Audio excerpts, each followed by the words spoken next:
6 కోట్ల రూపాయల వ్యయంతో అద్భుతంగా నిర్మించిన ఈ ఆలయం వైఎస్ఆర్ జిల్లా వేంపల్లె మండలం నందిపల్లె గ్రామంలో ఉంది.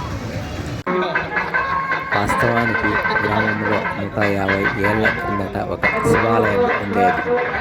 అది శిథిలావస్థకు చేరుకోవడంతో ఆలయాన్ని పునర్నిర్మించాలని గ్రామ ప్రజలు నిర్ణయించుకొని కడప ఎంపీ అవినాష్ రెడ్డిని కలిశారు.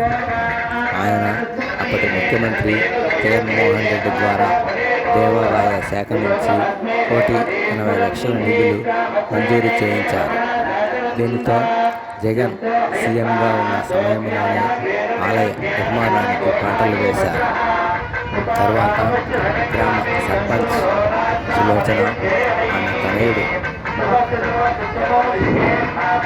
శ్రీకాంతరెడ్డి కలిపి దాదాపు 4 కోట్ల రూపాయలు విరాళంగా ఇచ్చారు.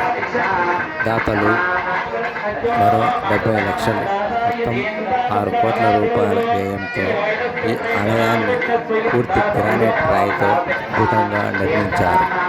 ఈ ఆలయ విగ్రహ ప్రతిష్ట, కుంభాభిషేకం ఈ నెల 26వ తేదీన జరిగింది. ఈ కార్యక్రమానికి మాజీ సీఎం జగన్మోహన్ రెడ్డి, కంచి పీఠాధిపతి శంకరాచార్యుల వారు హాజరయ్యారు.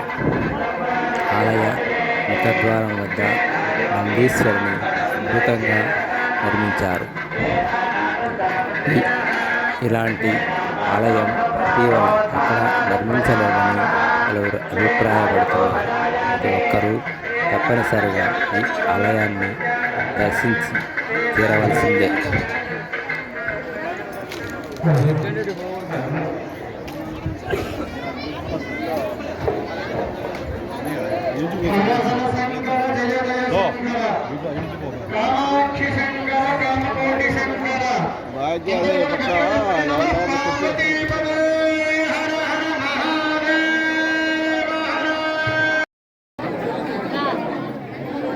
విగ్రహ ప్రతిష్ట అనంతరం నందీశ్వర స్వామి దర్శనానికి పెద్ద ఎత్తున ప్రజలు బారులు తీరారు. ఈ ఉత్సవాలకు దాదాపు 50,000 మందికి పైగా భక్తులు హాజరయ్యారని చెబుతారు.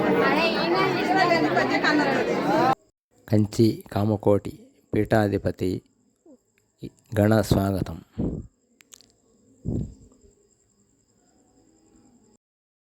నందీశ్వరునికి పూజలు నిర్వహిస్తున్న కంచి కామకోటి పీఠాధిపతి శ్రీ సద్గురు శంకరాచార్యుల వారు